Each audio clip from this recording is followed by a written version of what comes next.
وَأْمُرْ أَهْلَكَ بِالصَّلَاةِ وَاصْطَبِرْ عَلَيْهَا، اور اپنے گھر والوں کو نماز کا حکم دیجئے اور خود بھی اس پر قائم رہیے. یہ حکم ہم سب کے لیے بھی ہے. گھر والوں کو نماز کا حکم دو.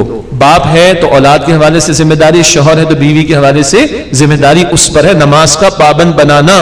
حضور نبی اکرم علیہ السلام نے فرمایا، ابو داؤد شریف کی روایت ہے، بچہ کتنے سال کا ہو جائے بھائی تو نماز کی تلقین. کتنے سال کا؟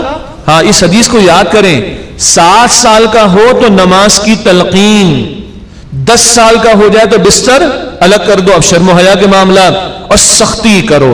اس سے مراد سر دیوار میں مار دینا نہیں، سختی سے مراد ہے اب بچے اور بچی کو پتا ہو کہ اگر میں نے نماز مس کی تو ابا کو غصہ آئے گا.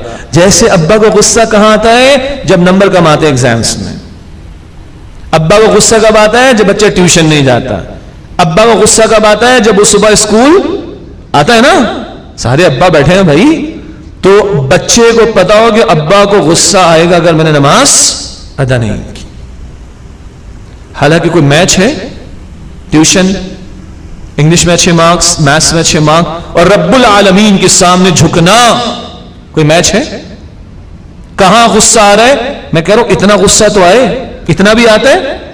آگے سے لوگ وہی لبرلز، معاف کیجئے گا سیکولر مائنڈڈ، لا اکراہ فی الدین، دین میں کوئی جبر تو ہے نہیں بھائی.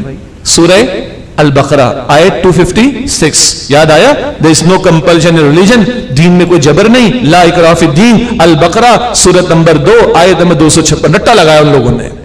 بھائی یہ بتاؤ، یہ جو پری برتھ ایڈمیشن ہو رہے ہیں ہمارے یہاں، پتہ ہے نا آپ لوگوں کو، بچے دنیا میں آئے نہیں ہیں، ماں باپ بیچارے لائن میں لگے ہوئے ہمارے بچوں کو بھائی ایڈوانس میں ایڈمیشن دے دو، 2 سال بعد 3 سال بعد پیدا ہوگا. am I right or wrong؟ یہ جبر کہاں سے آ رہا ہے؟ 2.5 سال 2 سال کے بچے کو سردی کے زمانے میں جب فجر کی نماز 6:30 پونے 7 بجے تک آ جاتی ہے، ہم ٹھوس رہے ہوتے ہیں وین کے اندر، وہ رو رہے بیچارہ، چلا رہا ہے، ہم اس کو ٹھوس رہے ہیں. یہ جبر کہاں سے آیا؟ کرتے ہیں کہ نہیں کرتے جبر؟ کس آیت میں؟ قرآن کی. کس حدیث میں ہے؟ کس آسمانی کتاب میں ہے؟ نہیں، اس بچے کی بیس اچھی ہو جائے گی، اس کی انگلش تھوڑی اچھی ہو جائے گی ٹیڑے منہ کے ساتھ. معاف کیجئے گا میں طنز کر رہا ہوں، یہ طنز کر رہا ہوں. بیس اچھی ہو جائے گی، ایٹماسفیئر اچھا ملے گا، انوائرمنٹ اچھی ملے گی.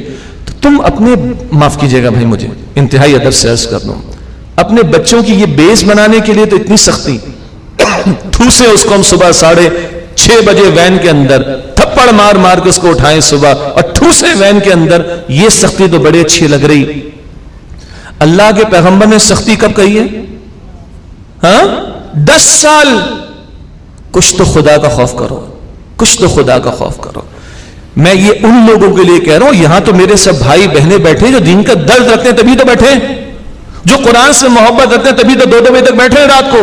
لیکن ہم نے یہ باہر نکل کے کام کرنا ہے دین کا، ہم نے اس ماحول میں کام کرنا ہے دین کا. تو ادھر ادھر سے باتیں آئیں گی، ہمارے ذہن خراب کیے جانے کی کوشش کی جا رہی ہوگی، کوشش کی جا رہی ہے انفیکٹ. تو ہمیں تیار رہنا چاہیے. یہ معذرت میں نے آپ کو نہیں سنانے کی معاذ اللہ کوئی طنز کیا ہے، نہ وہ لوگ جو اعتراض کرنے والے ان کو جواب ہم نے دینا ہے بھائی، ان کو ہم نے جواب دینا ہے. تو یہ پیغمبر فرما رہے علیہ السلام، بچہ 7 سال کا ہو تو نماز کی تلقین تلقین تلقین.